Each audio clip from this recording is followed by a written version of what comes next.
Hello friends, how are you all? Today I am going to learn you theorem of parallel axis from the topic of rotational dynamics. Okay, आज आपण काय करणार आहे बघा, parallel axis theorem काय असतो ते पाहणार आहे आणि त्याचं स्टेटमेंट आणि त्याचं इक्वेशन ह्या दोन्ही गोष्टी आपण या आजच्या लेक्चरमध्ये पाहणार आहे. चला सुरुवात करूया. Theorem of parallel axis. Me diagram already draw केलेली आहे इथं. आता ह्याच डायग्रॅमवरून इकडं पलीकडं वर्णन केलेलं आहे. ओके, फिगर ए शोज, ह्या फिगरला मी नाव दिलं figure A. Figure A shows an object of mass M. Suppose ह्या फिगरमध्ये एक इरेग्युलर शेपची बॉडी आहे आणि त्याचं मास एम आहे, कॅपिटल एम. ओके, आता त्यामध्ये तुम्हाला दोन ॲक्सिस दिसतात. Okay, axis M O P. Axis M O P is any axis passing through point O. इथं काय म्हटले बघा, ॲक्सिस एम ओ पी कशातून पास झाला आहे तर पॉईंट ओ मधून तो पास झाला आहे. कुठलाही तो ॲक्सिस आहे, एन ॲक्सिस. नेक्स्ट दुसरा ॲक्सिस कोणता आहे, axis A C B is passing through the centre of mass C of the object. ह्या ऑब्जेक्टचा इथं काय आहे, centre of mass. Centre of mass म्हणजे काय असतं, ज्या पॉईंटला त्या होल बॉडीचं मास तिथं एकवटलेलं असतं त्याला आपण सेंटर ऑफ मास म्हणतो. तर दुसरा ॲक्सिस जो आहे त्याचं नाव आहे ए सी बी आणि हा ॲक्सिस सेंटर ऑफ मास जो आहे म्हणजे पॉईंट सी हा सेंटर ऑफ मास आहे या बॉडीचा, त्यातून तो पास झालेला आहे. अजून काय सांगितले बघा ह्यामध्ये आपल्याला, axis M O P and axis A C B are parallel to each other. तर हे नोटिफिकेशन आपण कशासाठी वापरतो, पॅरललसाठी. पॅरलल या शब्दासाठी आपण असं लिहितो. तर हे दोन ॲक्सिस एकमेकांना कसे आहेत, पॅरलल आहेत. तर ह्यामध्ये अजून काय सांगितलेलं आहे बघा. आता फिगर नीट काय करा, ऑब्झर्व करा.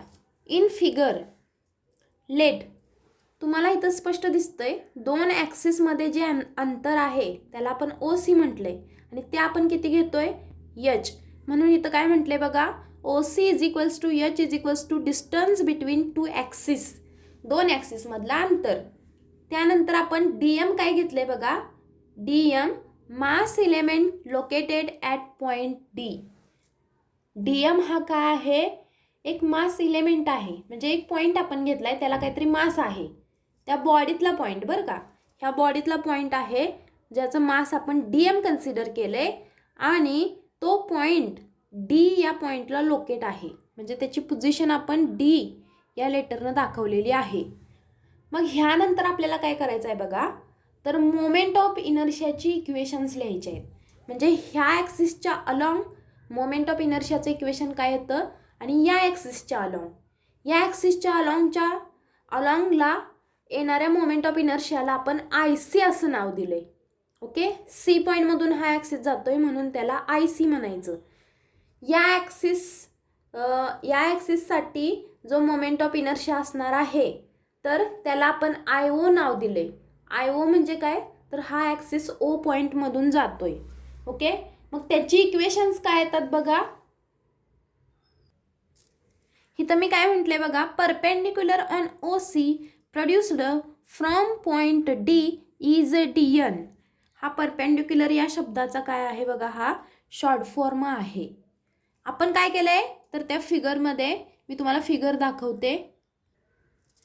या फिगरमध्ये आपण काय केलंय बघा, तर डी पॉईंटपासून एन या पॉईंटपर्यंत ओ सी वरती, ओ सी ही लाईन पुढे वाढवल्या, ओ सी वरती आपण परपेंडिक्युलर ड्रॉ केल्या. डी पॉईंटमधून एन पॉईंटपर्यंत आपण एक लंब टाकला, कशावरती, ओ सी वरती. ओके, बघा, moment of inertia of the object about the axis A C B is, मी मला सांगितले तुम्हाला आय सी आपण म्हणणार आहे. ए सी बीच्या अबाउट असणारा जो मोमेंट ऑफ इनर्शिया आहे, ओके, तर तो आय सी असणार आहे. होल ऑब्जेक्टसाठी आपण विचार करतोय त्यामुळे आपण घेताना इंटिग्रेशन घेणार. आणि मोमेंट ऑफ इनर्शियाची डेफिनेशन आपल्याला माहिती आहे.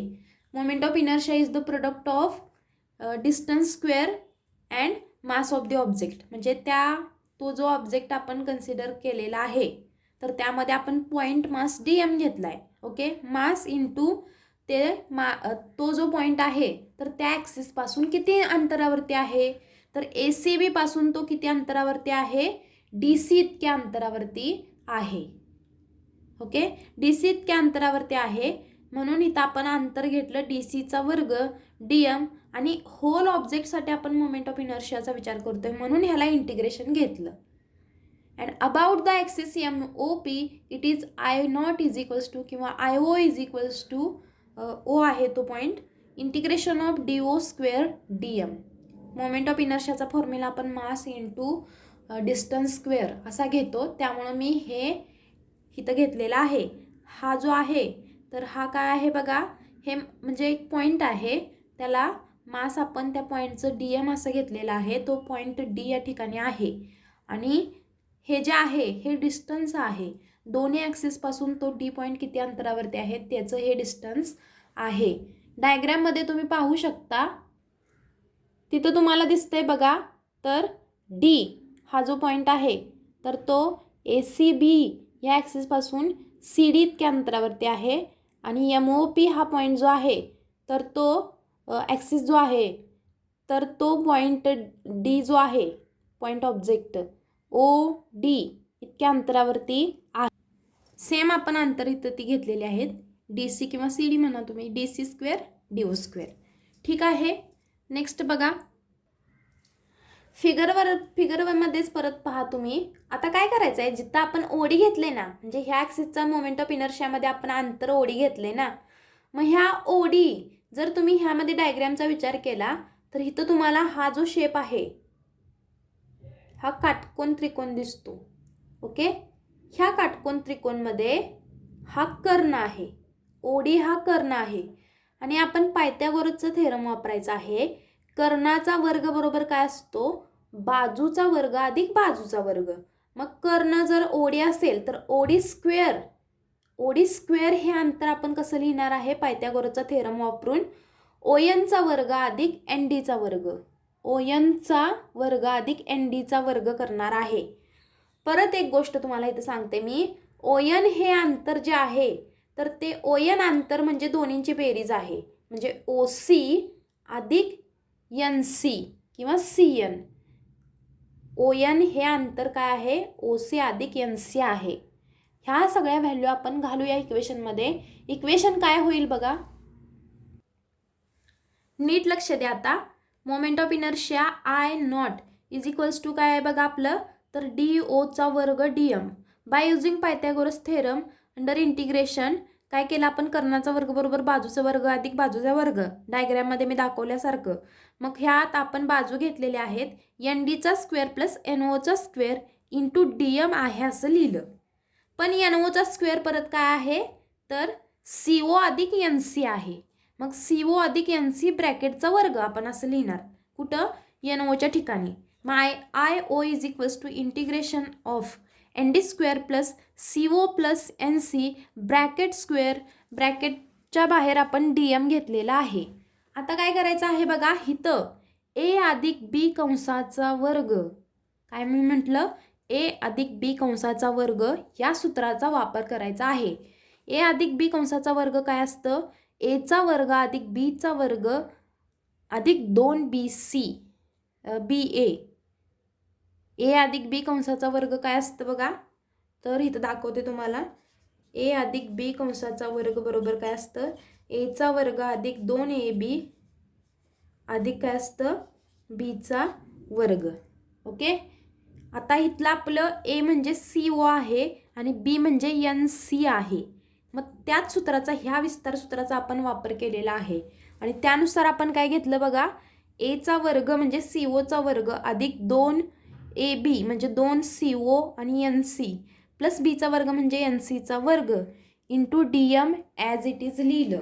ओके, वाटलंच तर तुम्ही इथं काय करू शकताय, दाखवू शकताय, uh by using A plus B bracket square is equals to A square plus 2AB हे सूत्र तुम्ही तिथं टाकू शकताय. तुम्हाला समजण्यासाठी हे तुम्ही नोट डाऊन करा. तर आपण इथं विस्तार सूत्राचा वापर केलेला आहे. नेक्स्ट स्टेप काय ते बघा, तर N D square plus N C square. आता मी काय केलं आहे, सी ओ हे 2 ॲक्सिसमधलं अंतर आहे जे आपण एच घेतलेलं आहे. मी तुम्हाला आधी दाखवलेलं आहे. ओके, मी परत एकदा डायग्रामवरून दाखवेन तुम्हाला. म्हणून आपण सी ओच्या ठिकाणी एच सबस्टिट्यूट केलं. मी एन सी स्क्वेअर तिकडं होते ते इकडे घेतले का मी नंतर सांगेन तुम्हाला.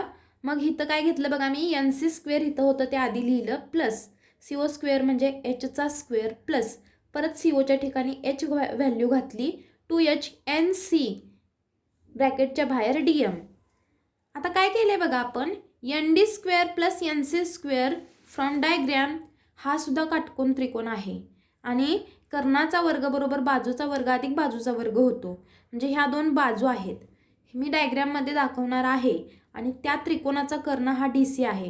म्हणजे ह्याच्या जागी आपण पायथागोरसचा थेरम वापरला आणि पायथागोरसचा थेरम वापरून आपण ह्या दोन्हींच्या ऐवजी डी सी स्क्वेअर लिहिलं, plus H square plus 2h N C D M आहे असं येणार आहे. ओके, बघा मी तुम्हाला दाखवते डायग्रॅम जर तुम्ही इथं बघितली बघा, तर हा छोटा काटकोन त्रिकोण आहे ना, तर मी त्यावरून ते लिहिलेलं आहे.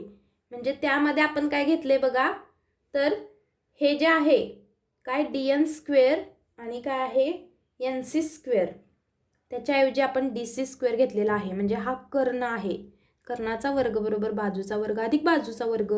ओ सीची व्हॅल्यू आपण एच सबस्टिट्यूट केलेली आहे. म्हणजे अशा पद्धतीनं आपण तिथं ते घेतलेलं आहे. इथं बघा, हे जे तुम्हाला दिसतं integration of D C square D M, हा कुणाचा मोमेंट ऑफ इनर्शिया आहे, तर एम ओ पी. हा मोमेंट ऑफ इनर्शिया कुणाचा आहे बघा, तर हा moment of inertia sorry M O पीचा नाही आहे तो moment of inertia. A C B या ॲक्सिसचा हा मोमेंट ऑफ इनर्शिया आहे, ज्याची व्हॅल्यू आपण ऑलरेडी आय सी लिहिलेला आहे. आय सी बरोबर integration D C square into D M लिहिलेला आहे. म्हणजे ह्या व्हॅल्यूच्या ठिकाणी आपण आय सी घालणार आहे, आय सी ही व्हॅल्यू सबस्टिट्यूट करणार आहे. नेक्स्ट बघा, ह्यामध्ये इथं तुम्हाला काय दिसतंय, तर H square integration of D M. आता H square integration of D M जे आहे, तर ह्यामध्ये एच स्क्वेअर हे अंतर आहे आणि ते फिक्स आहे. मग एच स्क्वेअर आपण इंटिग्रेशनच्या बाहेर घेणार आणि integration of D M, okay, ती बॉडी सपोज अशाच पार्टिकलपासून तयार झाली असेल, मग आपण इंटिग्रेशन ज्यावेळी घेतो त्यावेळी सगळ्यांची बेरीज असा त्याचा उल्लेख होतो आणि ह्या सगळ्या पार्टिकलच्या मासची बेरीज म्हणजे त्या होल बॉडीची बेरीज.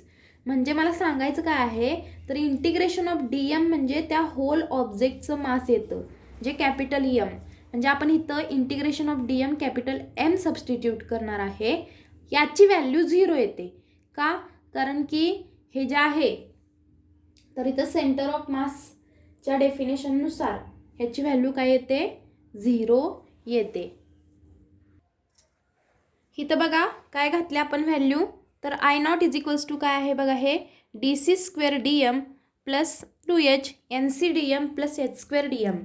पण D C square D M हा काय आहे, moment of inertia about axis A C B, म्हणजे आय सीची व्हॅल्यू आहे ती. इंटिग्रेशन ऑफ डी एम काय असणार आहे, एम असणार आहे, होल ऑब्जेक्टचं मास आहे हे.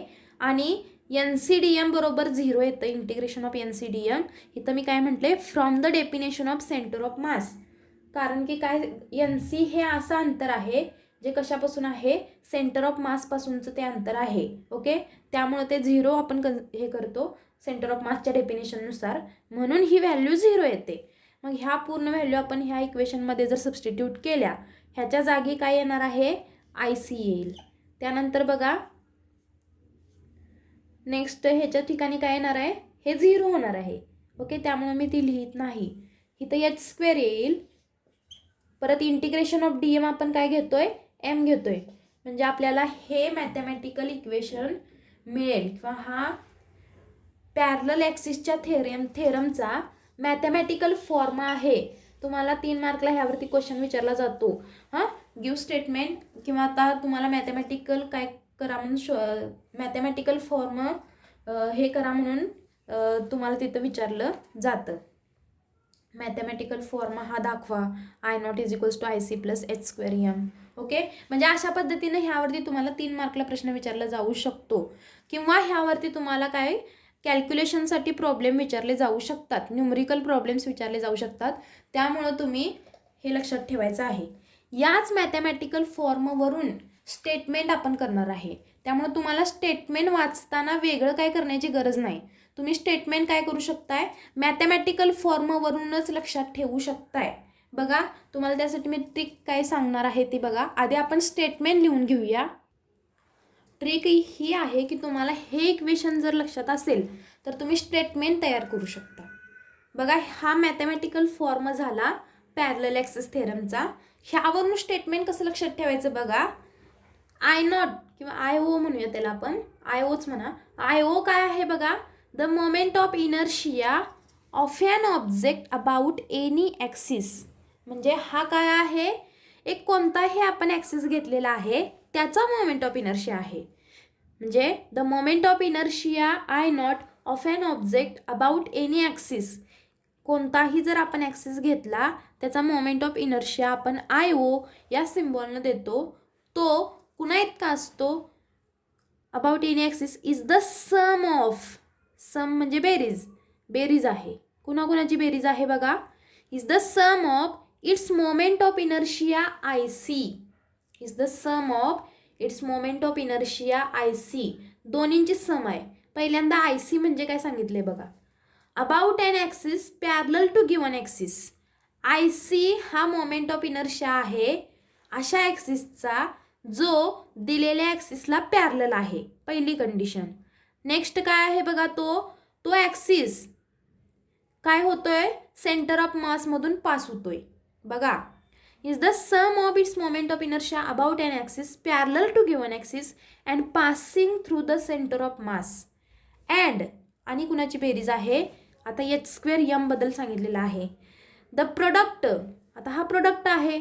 Okay, the product of the mass of the object, M म्हणजे त्या ऑब्जेक्टचं mass. The product of the mass of the object and the square, एचचा स्क्वेअर असल्यामुळं square, and the square of the distance between the two axis. म्हणजे दोन ॲक्सिसमधलं जे अंतर आहे ना त्याचा वर्ग, आणि त्या बॉडीचं ज्या ऑब्जेक्टचं जे मास आहे यम, तर ह्यांचा प्रोडक्ट म्हणजे एच स्क्वेअर यम. आणि हा ॲक्सिस जो या ॲक्सिसला पॅरलल आहे आणि हा ॲक्सिस सेंटर ऑफ मासमधून जातो, म्हणजे I naught is equals to I C plus H square M. ह्यावरून हे स्टेटमेंट केलेलं आहे. स्टेटमेंट येतं म्हणजे तुम्हाला हे माहिती असेल तर तुम्ही इझिली हे स्टेटमेंट लक्षात ठेवू शकता. स्टेटमेंट जर तुम्ही असं अंडरस्टँडिंग करून लक्षात ठेवलं तर ते तुमच्या लगेच लक्षात राहणार आहे. तुम्ही घोकंपट्टी करत बसू नका. म्हणजे अशा पद्धतीनं हा आपला काय बघितला बघा आपण, theorem of parallel axis. Video जर तुम्हाला आवडला असेल तर लाईक, शेअर आणि सबस्क्राईब करायला अजिबात विसरू नका. जास्तीत जास्त शेअर करा म्हणजे तुम्हाला तुमच्यासारख्या अजून तुमच्या मित्रांना ही कन्सेप्ट समजून जाईल आणि तुम्हाला सबस्क्राईब केल्यामुळं नवीन नोटिफिकेशन येत राहील. Thank you. Thanks for watching this video. Thank you.